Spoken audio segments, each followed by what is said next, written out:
I'm Anita Barfoot-Berg, my co-host Connie Lee. Not quite sure what we're going to jam out about today, but we're glad that you're here with us. And stay tuned. Raw and real. That's how we roll. Connie, what So do you got? I put the topic as alignment, getting and staying in alignment, because I have some questions for you. Nothing So like putting me on the spot, eh? I know. I know. And it's funny because you address these in your posts, and so you're always talking about being in alignment, and sometimes in your post you'll say something like, I know I like brush up against people's like nerves and stuff like that when I talk about this. And some days you do brush up against my nerves. Oh, I'm glad to hear it. See, that must have been you that I was thinking about when I said I was going to piss somebody off. Yes. Okay, so Nobody likes it easy. so then my question is, how would you define alignment, and how does somebody know whether they're in or out of it? How do you define alignment, and how does somebody know if they're in or out of it? So alignment for me is being very rooted in my physical body, in my physical presence in the world, and being aware of the more that I am, the more being I am source energy. I am pure positive energy. My essence is love when I am fully in alignment with the whole of who I am. That means everything that I've experienced to this moment in my life and the many lifetimes I've lived, both physical and non-physical existence. So everything that I've ever been in this moment. So it's being aligned with the here and now and all of that. And allowing that wisdom to flow to me, through me. Okay, quick question. You've talked about past lives before. What is your take on them? Because I was under the impression that you don't account for past lives in this lifetime. Really? I don't spend a lot of time thinking about past lives like other people do. I don't think that we need to examine our past lives because, again, everything comes with us. We are now everything that we've ever experienced. I used to believe that we did have many lives and that we came back to, I don't know, learn perfection. Because I said for many years, this is it. I'm not fucking doing this again. I'm going to learn everything I need to learn, and then I'm going to go rest in the spirit world. But that's not, my understanding now is not, that's not how it works. That coming to the physical is not a punishment.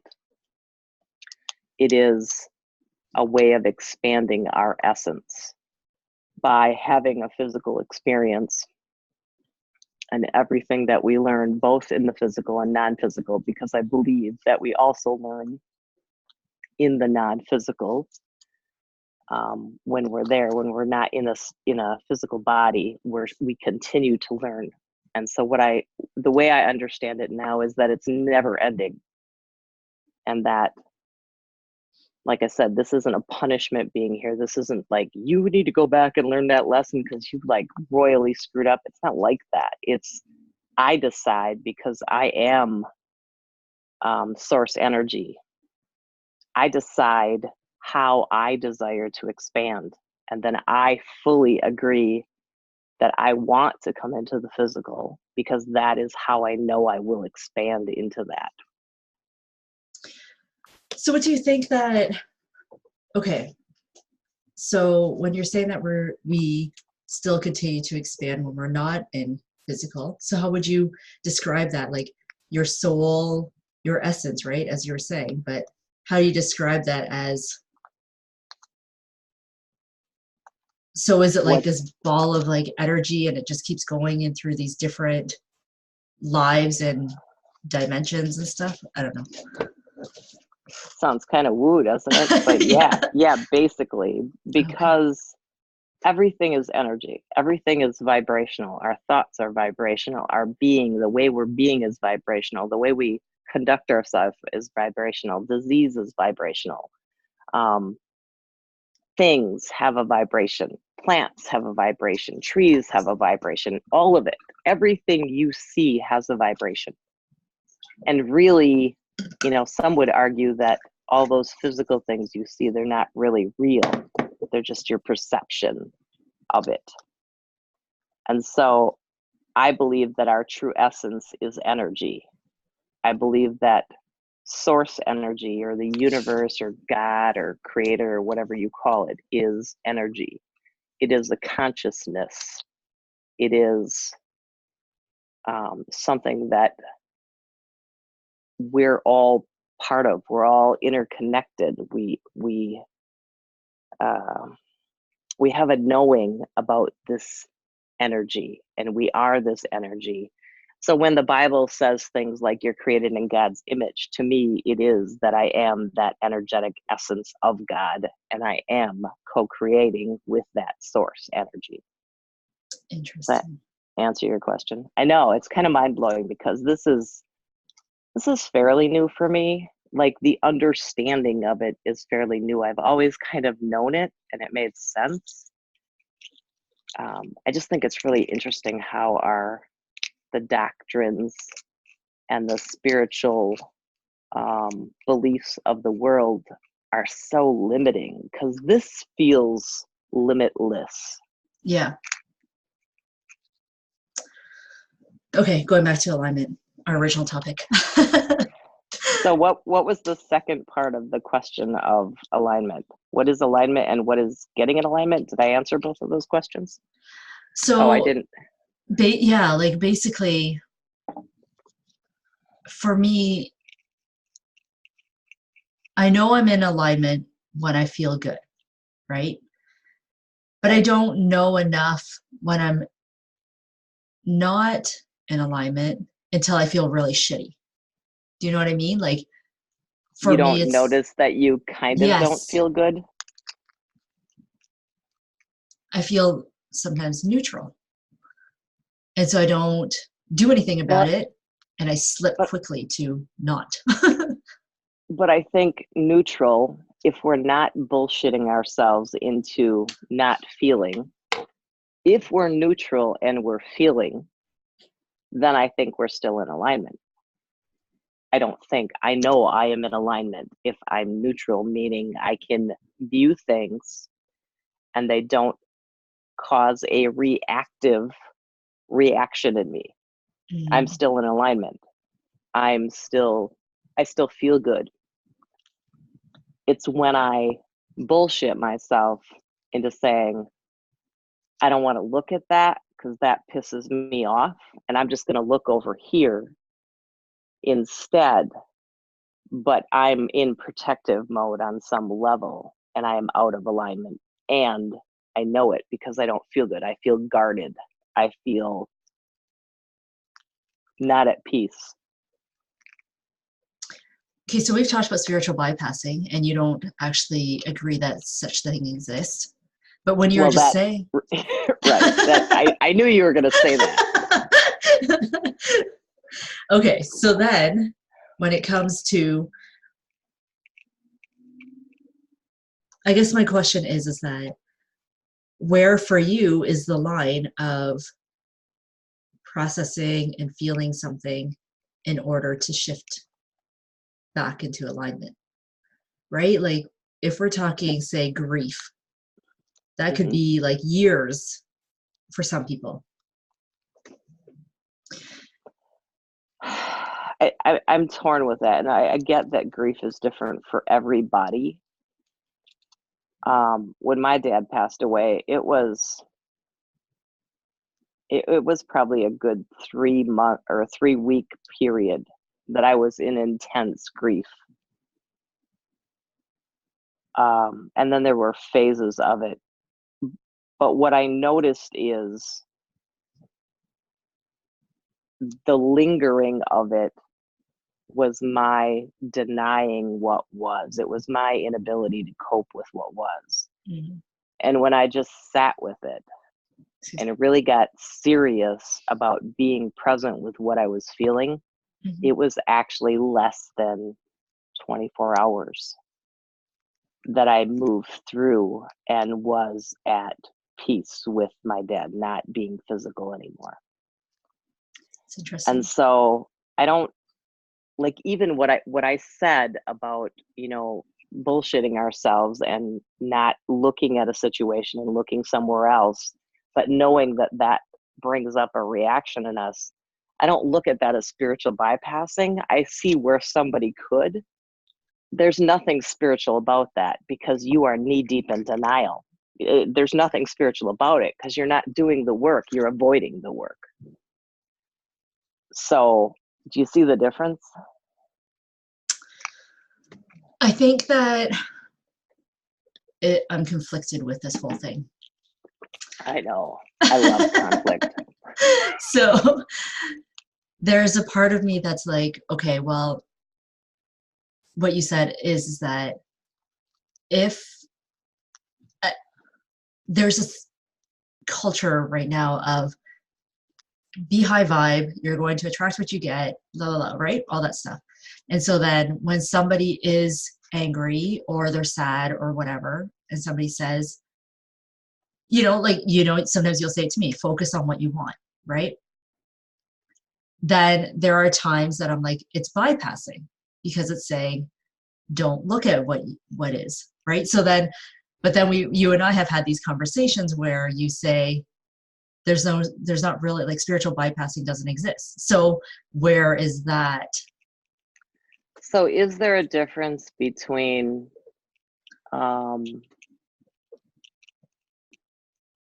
okay, looking at the past, looking at something that let's take my childhood. It was kind of fucked up. If I spend a lot of time thinking about my childhood in hope that it's going to help me shift now, I just don't see where that connection is because I'm not the person I was then. And if there's things that maybe caused beliefs in me, I don't need to go back to view those. I need to look here and now and say, do I believe that I'm protected? Do I believe that I'm safe in this moment? Because it don't matter if I was protected or felt that way as a child. It is irrelevant. It's over. But I think we spend too much time looking there. Okay. So there's a difference between something in my life happens right here and now, and it makes me feel unsafe. And I have a flashback to when I was a child and I felt unsafe. Oh, I see where the belief came from. That doesn't mean I have to go there to fix it. You see what I mean? Yeah. I fix it here and now. Now, what most people do is they have an incident that happens in their life here and now, and they revert back because it brings up something. It brings up an old feeling. It brings up an old belief, and they revert back. And they kind of like go inward and they cower because they don't feel safe. They're not fixing that. They're just stuck in that old feeling again, as opposed to allowing whatever, the fear, the anger, the sadness, the unsafeness, allowing it to come up and leave you because that's why you're experiencing it. Right. So you can move on. That makes sense. So so the spiritual bypass, not even spiritual bypassing, but the denial is not feeling the feels. Right. So you can go to your next place. Excuse me. So you can create beliefs that are true for you now. Okay. So then how does one know? This is where I struggle. How does one know when they have already felt the feels? Because you feel good. You're at peace. Okay, but I guess it's easy to keep staying there. Do you know what I mean? Staying Okay. where? Staying where? So say that I'm angry. I let the anger come up, and maybe the anger wants to leave, but I'm like, no, I'm going to continue to seethe in this for a little bit longer, right? But where would be that point where it's like the anger has already left, but that it's me holding on? Do you know what I like? Do you know what I mean? Like, Kind of. Um, like, so first of all, you being in anger doesn't feel good. right? But I think it's important that you stay there long enough to learn the lesson. Not that you remember the conversation about digging through our shit. I think people get obsessed with the digging, but they aren't really looking for a solution. They're looking for more to be pissed off about, or more to be hurt about, or more to be wounded about. Right. Because with my client work, I've had people like have a moment where, something brought up something from the past experience, and they were shaking in fear or anger or sadness. And in less than 5 minutes, they moved through that and felt freer than they've ever felt in their life. And that thing kind of helped stop them from being who they are in the world. And so it really is that quick. And I'm not talking one or two times. I'm talking this is how my clients move through stuff. Mm-hmm. But society says, therapies teach, well, let's just dig in there a little bit longer. Are you sure? And your knowing is that you feel free. You feel free. And you know that that's done. Does that make sense? It does, but I think, okay, so I guess it's being more aware of what's happening in your body than it is what's happening in your mind.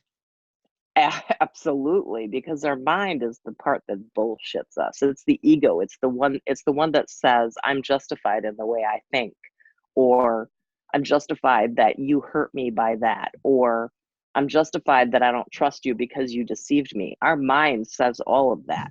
Mm-hmm. But our body, our emotional system, our inner knowing tells a completely different story, and usually the exact opposite of this. So it's interesting.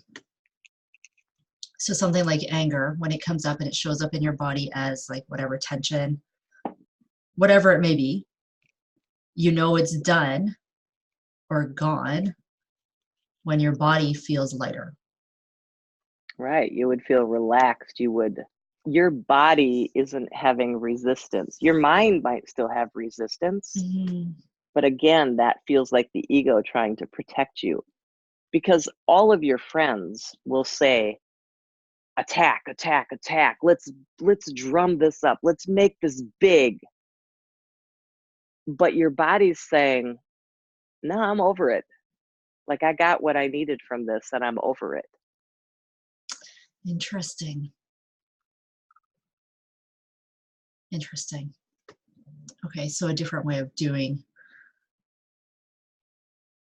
Our bodies Okay. don't lie to us. And society wise, and often culture wise. Now, when I was studying with Native Americans, they that way taught me more about tuning into how I was feeling. Although I get it a whole lot different than I did then. Like, but it opened the door. But my white culture, my Christian culture, does not teach me to feel. My white culture, my upbringing, taught me to put my boots on, to get the fuck over myself, and to pretend everything was okay. And this is the way, like, this is why there's so much drug abuse, there's so much alcohol abuse, there's so many people working in jobs that they don't love. There's so much struggle and striving because people are hurting, they're pushing, they're making it happen, because that's what we've kind of taught in our culture. Nobody Right. wants you to feel nothing. Like, Right. God, if you feel something, you look crazy like Anita, because she don't live the way other people live. She's like all happy. and like believes everything is easy and abundance is everywhere and just love, just be love. Right. Who the fuck teaches that? And yet I'm happier than I've ever been. I don't care if it works for anybody else. I know this is my way because it feels good. Right. So how do you stay there when life is happening around you? How do you continue to stay there? And it does.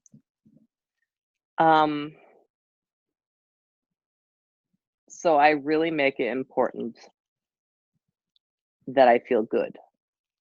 So before I go to bed at night, I will think about my day, and I'll think about what what really felt good, what I really appreciate. And I go to bed with that good feeling. And then I make a statement or a declaration to myself that I release all the tension in my body and I dissolve my mind into perfect peace. And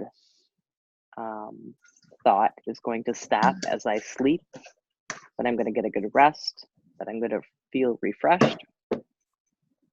And in the morning when I wake up,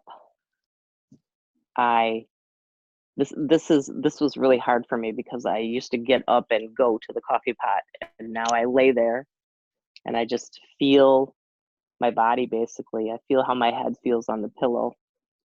I feel how my energy system feels. I feel how my physical body feels, and I just lay there in appreciation for a few minutes until I'm sure that I have created enough momentum to get up. Because those shitty thoughts, those used to be, I remember, trying to say my prayers, and I've got 10,000 shitty thoughts going off. My mind is really active, it's really busy. And so I create enough momentum so I can get up and get moving. And then I go and I do my morning prayers and I do my journaling and I do an hour of meditation. And through that, I just keep tuning more into how am I feeling. Meditation for me is stopping thought. It's getting quiet, because when I stop thought, I stop resistance, and then I can hear the inner wisdom. I can hear this part of me that is source energy, that is everything I've been to until this moment. And I connect to that, which that momentum sets off. I'm very aware of inspired action. Call Connie, she's having a shitty day, or message this client, or comments on Ellen's post and just let her know that you think she's amazing and she inspires you. Like these things. And those are the actions, the inspired actions that I then conduct my day in, by those things that feel good. Right. So how do I stay there is by really noticing how I'm feeling, how my body's feeling, what my energy system is doing. And I spend time getting rooted in the physical, because this is not like people say, well, if you're spiritual, you have to be Zen and you have to be gone. That's bullshit. I think we're bullshitting ourselves in that. Being aligned is being rooted in the physical, because we are, and being open to receiving the connection to the more that we are. Interesting. So it's very intentional. It's totally intentional. And it was hard. I mean, it felt hard to do it different than I've done it for 57 years. Mm-hmm. But with practice and intention, it's now become, it's pretty quick that I notice when there's a thought that I doesn't feel good. Like, ooh, Right. That's interesting. Where'd that thought come from? And that doesn't feel good. What else could I think? And I just pivot and redirect myself. Not always. Like I said earlier, I still lose my shit, but it's way, way less. And I know when I'm doing it that I'm out of alignment. Right. Right. Yeah. And like I was saying earlier, is that I'm becoming a lot more aware of my thoughts. I think for me, it's the practicing, the doing of the pivoting, right? So even though I'm aware and I can see, I'm like, if I continue on this like thought train, it's going to spiral out into, nothing good. But I don't necessarily stop it. I'm just like, Do you think you're tuned into your body? Like you said, you're aware of your thoughts, but are you also aware of your body? no, I don't think so. And do you think like that might be kind of the missing link for you to bring it all together? Yeah, because what you were saying earlier about, yeah, because so say that I get into like a bad mood, um, I can stay there for a very long time, as you know, right? Connie's being distant Yeah, because she's in a shit show. yeah. And so that's why I was curious of how do I know when it's done, right? Because for me, some things that would take 2 seconds for you to move from, it's taking me 3 months and I'm still in the same place and I'm still seething over it. And But don't you think part of that is that our head says we have to get answers, or like we're trying to figure it out from a logical place instead of a feeling place. yeah, And so that like puts everything on slow motion, because we could be up there reasoning any subject to death for hmm, decades. yeah. And I have. Yes, yep. And I think that's where it's missing is that I don't notice that like maybe my body, like I've already processed, my body's done with it. But in my head, I'm like, okay, I need to keep spinning in this because I don't have the answer. And my need for control is probably another, you know, layer of it because I want everything to work out the way that I think it should work out.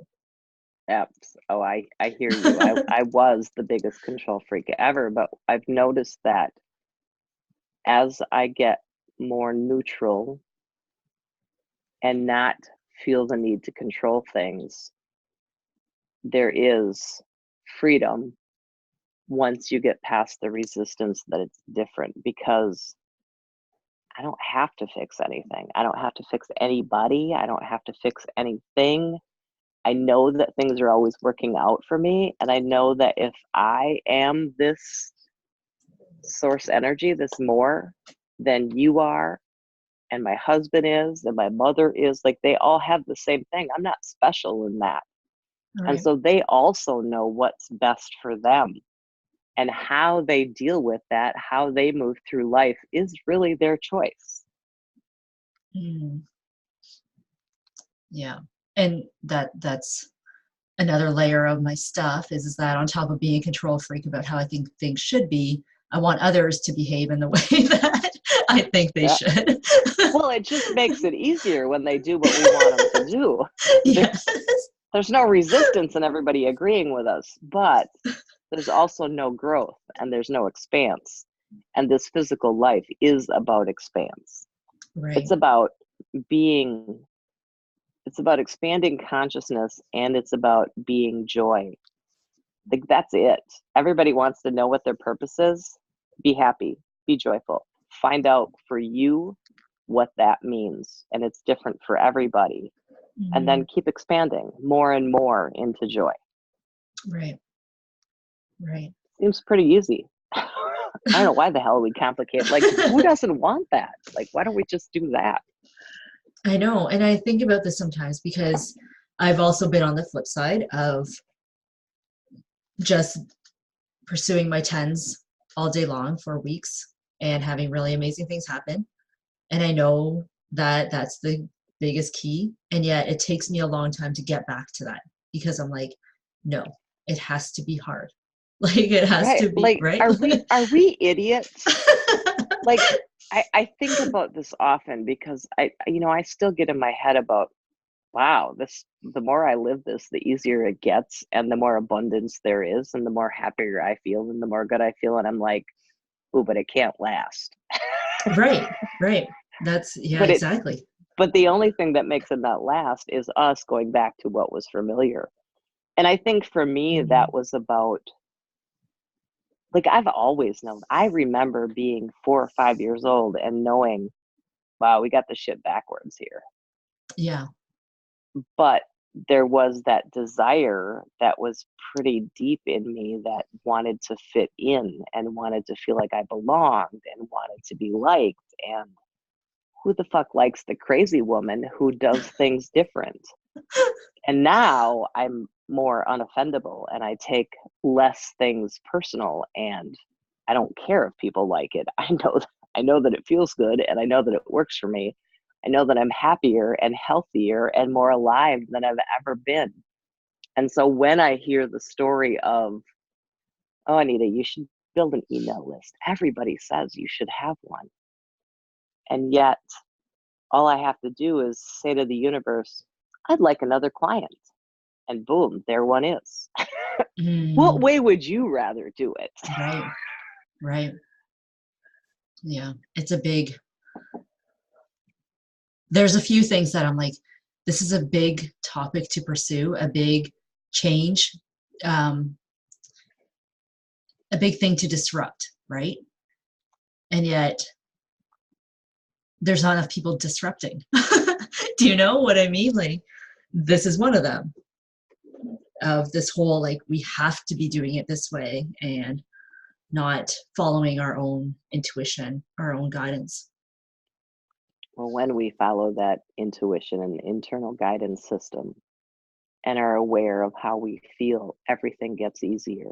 Mm-hmm. And the more that we vibrate in that vibration, the more people that come into our life who are doing that same thing. Right.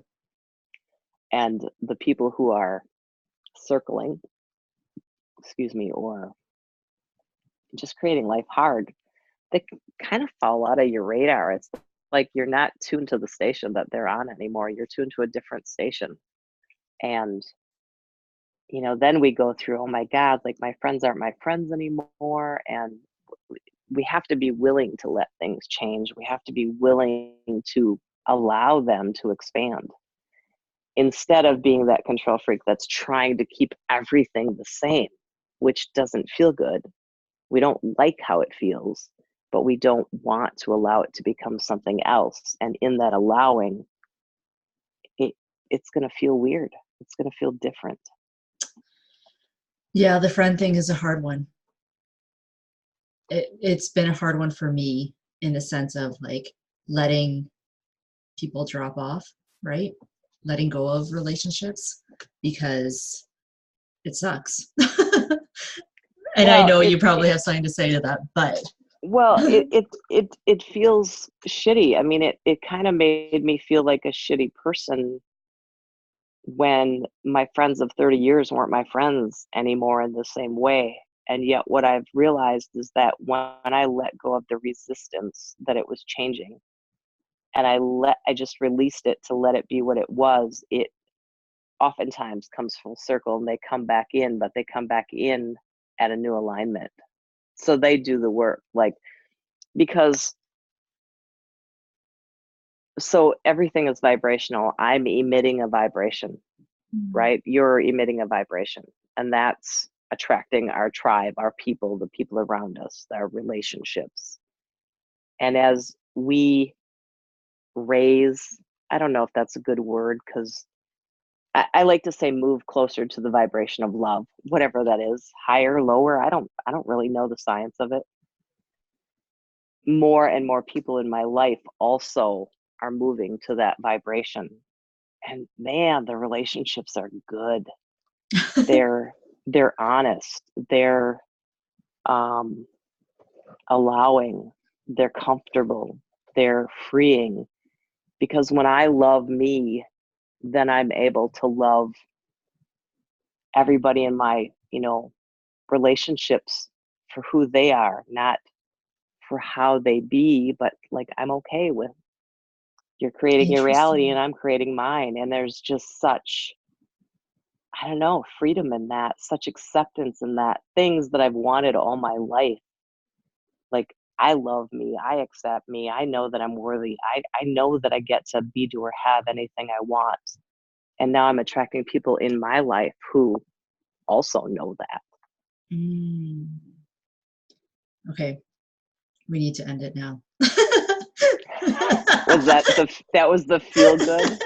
That was the Yeah. feel good ending of the Heart to Heart show. Yes. How perfect. Yeah. And if you want more of this, you can find us at the H2H show at gmail.com. And there's a YouTube channel, and there's lots of good things, or shoot us out a message. And yeah, Yeah, awesome. good combo today, Connie. Yes, thank you. Thank And thank you you. everybody for watching. Leave a comment, replay viewers.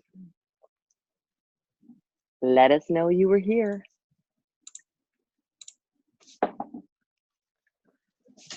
So